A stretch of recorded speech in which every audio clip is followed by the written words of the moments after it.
जय श्री कृष्ण। आज से हम अध्याय 14 शुरू कर रहे हैं, जिसमें प्रकृति के 3 गुणों का वर्णन किया गया है।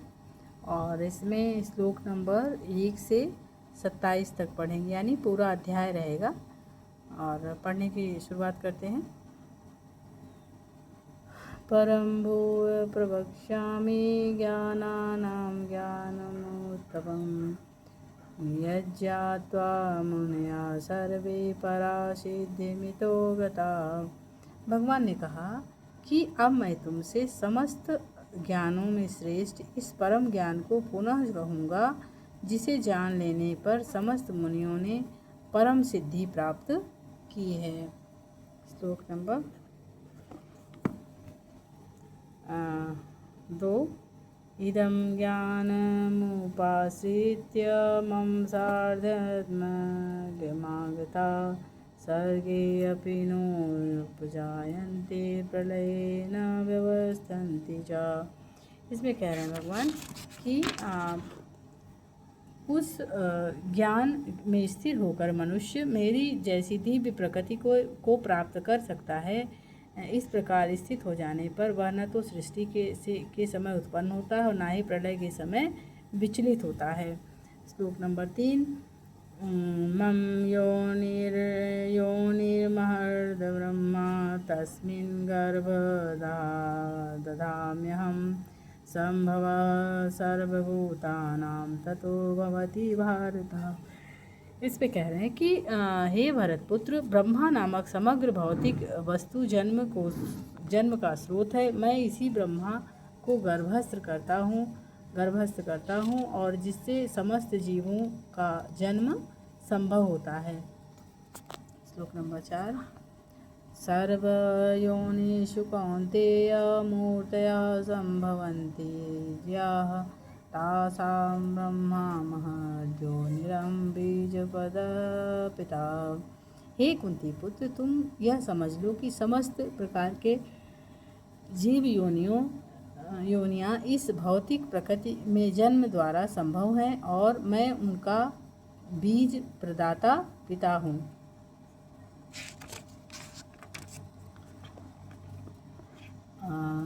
श्लोक नंबर 5। सत्वं रजस्तम इति गुणा प्रकृति संभवा निबध्नन्ति महाबाहो देहिनं व्ययम्। इसमें भगवान कह रहे हैं कि भौतिक प्रकृति 3 गुणों से युक्त है। ये हैं सतो, रजो तथा तमोगुण। हे महाबाहु अर्जुन, जब शाश्वत जीव प्रकृति के संसर्ग में आता है तो वह इन गुणों से बंध जाता है। श्लोक नंबर 6। तत्र सत्वं निर्मलत्वात् प्रकाशकमनायमयं शृङ्गसुखेन बध्नाति संज्ञानसंगेन चानघ। हे निष्पाप सतोगुण अन्य गुणों की अपेक्षा अधिक शुद्ध होने के कारण प्रकाश प्रदान करने वाला है और मनुष्यों को सारे पाप कर्मों से मुक्त करने वाला है। जो लोग इस गुण में स्थित होते हैं वे सुख और ज्ञान के भाव से बंध जाते हैं। श्लोक नंबर 8। रजो रागात्मकं विद्धि तृष्णा संगम समुद्भवं तन्निबध्नाति कौन्तेय कर्म संगेन देहिनम्। इसमें कह रहे हैं कि हे कुंती पुत्र, रजोगुण की उत्पत्ति असीम आकांक्षाओं तथा तृष्णाओं से होती है, जो इसी के कारण से यह देहधारी जीव सकाम कर्मों से बंध जाता है।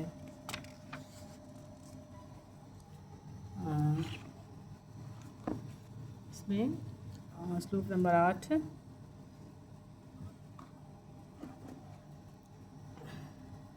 तमस्त्वज्ञानजं विद्धि विनोमोहनं सर्वदेहिनां प्रमादालस्य निद्राभिस्तन्निबध्नाति भारत। हे भरतपुत्र, तुम जान लो कि अज्ञान से उत्पन्न तमोगुण समस्त देहधारी जीवों का मोह है। इस गुण के प्रतिफल पागलपन, आलस तथा नींद है जो बद्ध जीव को बांधते हैं। श्लोक नंबर 9। सतम सुखे सज्जयन्ति रजः कर्मणि भारत, ज्ञानमावृत्य तु तमः प्रमादे सज्जितः। इसमें कह रहे हैं, हे भरतपुत्र, सतोगुण मनुष्य को सुख से बांधता है, रजोगुण का सकाम कर्म से बांधता है और तमोगुण मनुष्य के ज्ञान को ढककर उसे पागलपन दे देता है।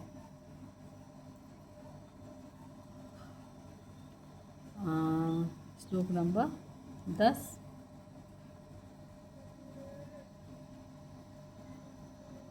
श्लोक नंबर 10।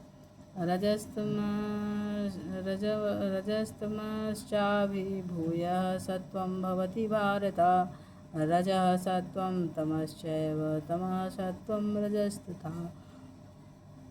इसमें कह रहे हैं, हे भरतपुत्र, कभी कभी सतोगुण रजोगुण और तमोगुण को परास्त करके प्रधान बन जाता है। कभी कभी सतोगुण रजोगुण और तमोगुण को परास्त करके प्रधान बन जाता है, तो कभी रजोगुण सतोगुण और तमोगुण को परास्त करके कर देता है, और कभी कभी ऐसा होता है कि तमोगुण सतो और रजोगुण दोनों को परास्त कर देता है। और इस प्रकार श्रेष्ठता के लिए निरंतर स्पर्धा चलती रहती है तीनों गुणों में।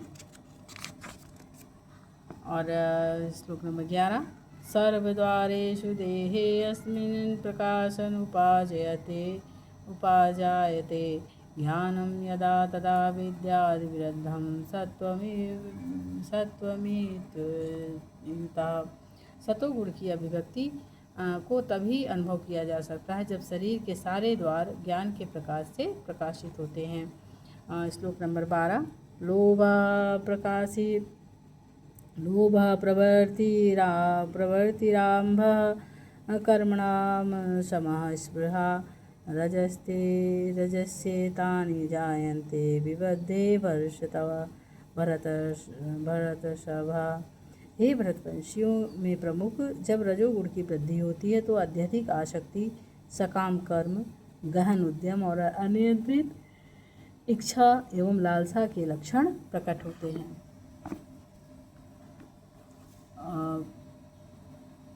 अप्रकाशो प्रवृत्तिश्च प्रमादो मोह च मोह एव मोह च तमस्येतानि जायन्ते विबद्धे कुरु नन्दना।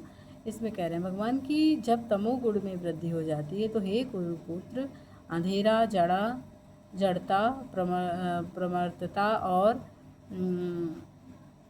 मोह का प्राकट्य होता है। श्लोक नंबर 14। यदा सत्वे प्रवर्धे च प्रलयं याति देवभूतः तदोत्तम विदा लोकानामलान्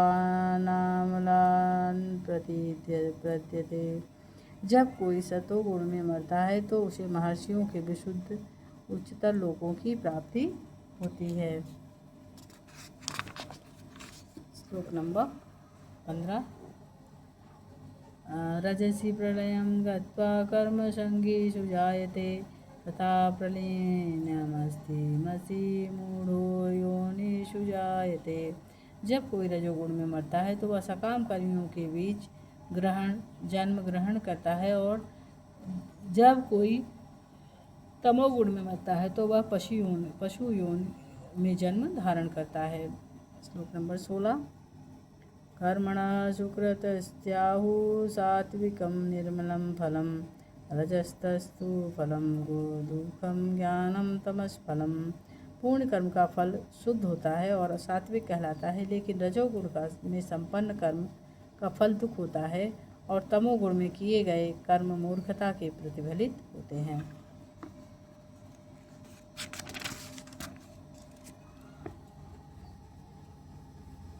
सत्त्वात् जायते ज्ञानं रजसो लोभयं च प्रमादो मोहो तमसो भवतो ज्ञानमेव च।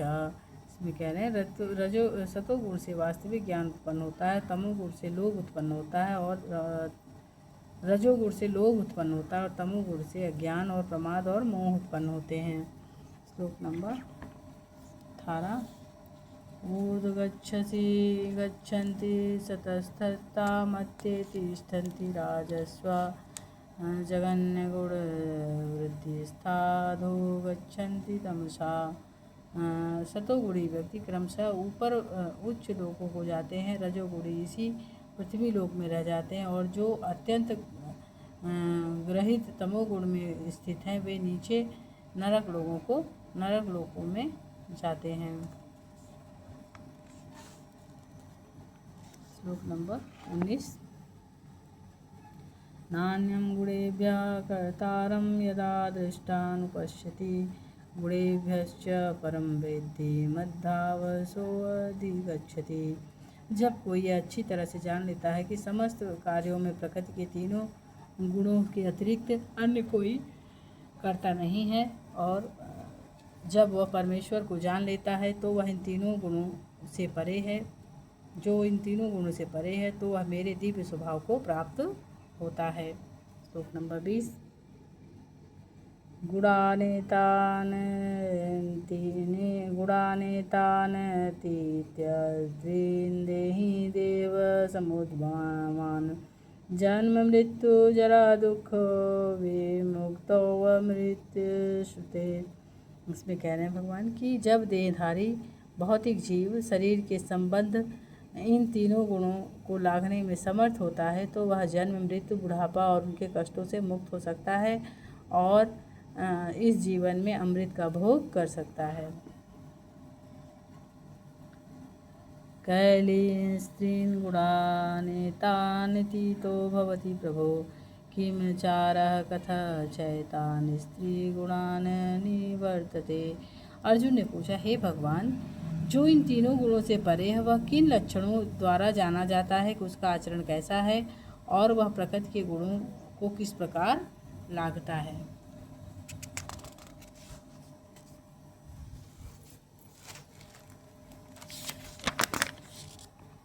इसमें श्लोक नंबर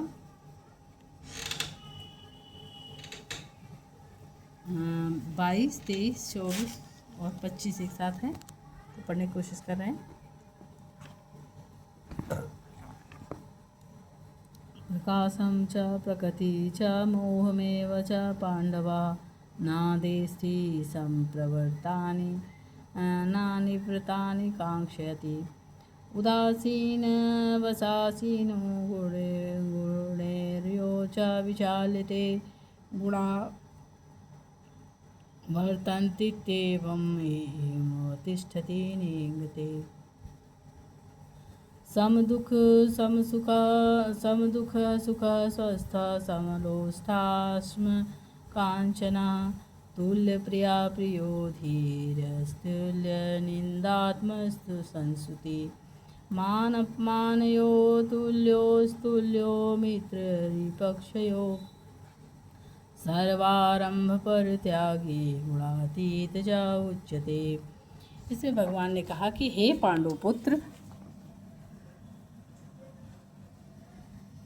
पांडुपुत्र, जो प्रकाश आसक्ति मोह में के उपस्थित होने पर न तो उसे घृणा करता है न लुप्त हो जाने पर उनकी इच्छा रखता है, जो भौतिक गुणों की इन समस्त प्रतिक्रियाओं से निश्चल और अविचलित रहता है, यह जानकर कि केवल गुण ही क्रियाशील हैं, उदासीन तथा दिव्य बना रहता है, वो जो अपने आप में स्थित है और दुख सुख को एक समान मानता है, जो मिट्टी के ढेले और पत्थर स्वर्ण के टुकड़े को समान दृष्टि से देखता है, जो अनुकूल और प्रतिकूल के प्रति समान बना रहता है, जो धीर है और प्रशंसा तथा बुराई मान और अपमान में समान भाव से रहता है, जो शत्रु तथा मित्र के साथ समान व्यवहार करता है और जिसने भौतिक कार्यों को अपरित्याग कर दिया है, वैसे व्यक्ति को प्रकृति के गुणों से अतीत कहते हैं।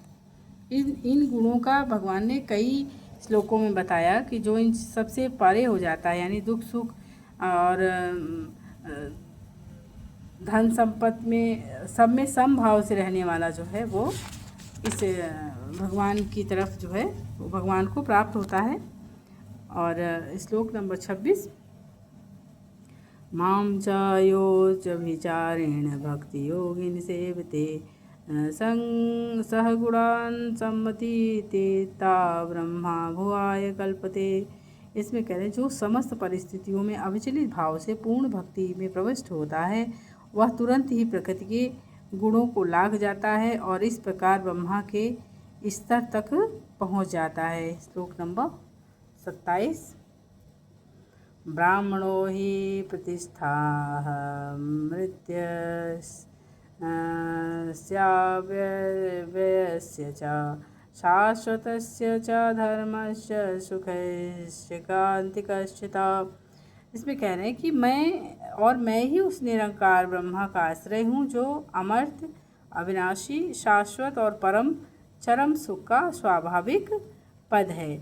इसमें कहने का भाव है भगवान के कि ब्रह्मा का स्वरूप अमरता, अविनाशिता, शाश्वतता और सुख है। ब्रह्मा तो दिव्य साक्षात्कार का शुभारंभ है और परमात्मा इस दिव्य साक्षात्कार के मध्य या द्वितीय अवस्था है और भगवान परम सत्य के चरम साक्षात्कार हैं। अतएव परमात्मा तथा निराकार ब्रह्मा दोनों ही परम पुरुष के भीतर रहते हैं। 7वें अध्याय में बताया जा चुका है कि प्रकृति परमेश्वर की अपरा शक्ति भी अभिव्यक्ति है।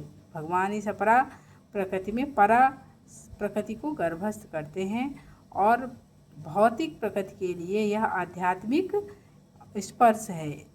जब इस प्रकृति द्वारा बद्ध जीव आध्यात्मिक ज्ञान का अनुशीलन करना प्रारंभ करता है तो वह निश्चित वह इस भौतिक जगत के पद से ऊपर उठने लगता है और क्रमशः परमेश्वर के ब्रह्मबोध तक उठ जाता है। ब्रह्मबोध की प्राप्ति आत्म साक्षात्कार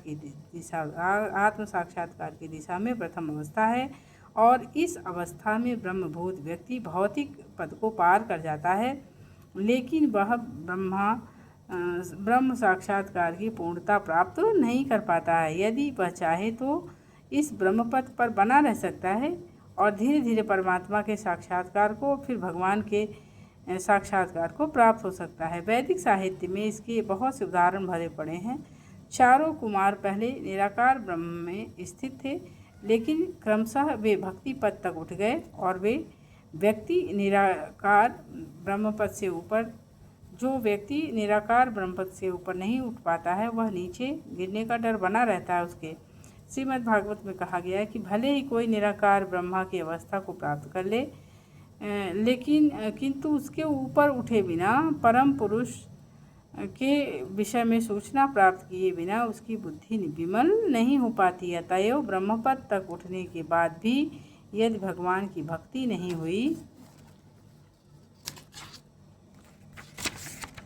भगवान की भक्ति नहीं की जाती तो वह निरंतर नीचे गिरने का भय बना रहता है। वैदिक भाषा में यह भी कहा गया है कि रसो वैस रसम हो वाय लब्धा नंदी भवती। रस के आगार भगवान श्री कृष्ण को जान लेने पर मनुष्य वास्तव में दिव्य आनंदमय हो जाता है। परमेश्वर छहों ऐश्वर्यों से पूर्ण है और जब वह भक्त के निकट पहुंचता है तो इन 6 ऐश्वर्यों को आदान प्रदान होता है। राजा का सेवक लगभग राजा के समान ही पद का भोग करता है। इस प्रकार शाश्वत सुख, अविनाशी सुख और शाश्वत जीवन भक्ति के साथ साथ चलते हैं। अतएव भक्ति में ब्रह्म साक्षात्कार की शाश्वतता और अमरता सम्मिलित रहते हैं। भक्ति में प्रवृत्त व्यक्ति में पहले से ये सब प्राप्त होते हैं। इस प्रकार से ये अध्याय खत्म हुआ। अध्याय 14 था ये, और कल से हम अध्याय 15 शुरू करेंगे जो पुरुषोत्तम योग के बारे में बताया गया है। इसमें तो इस पाठ में प्रकृति के तीनों गुणों को बताया गया था, यानी जो मनुष्य के अंदर 3 गुण विद्यमान रहते हैं, रजोगुण, तमोगुण और सतोगुण। सबसे अच्छा सतोगुण, फिर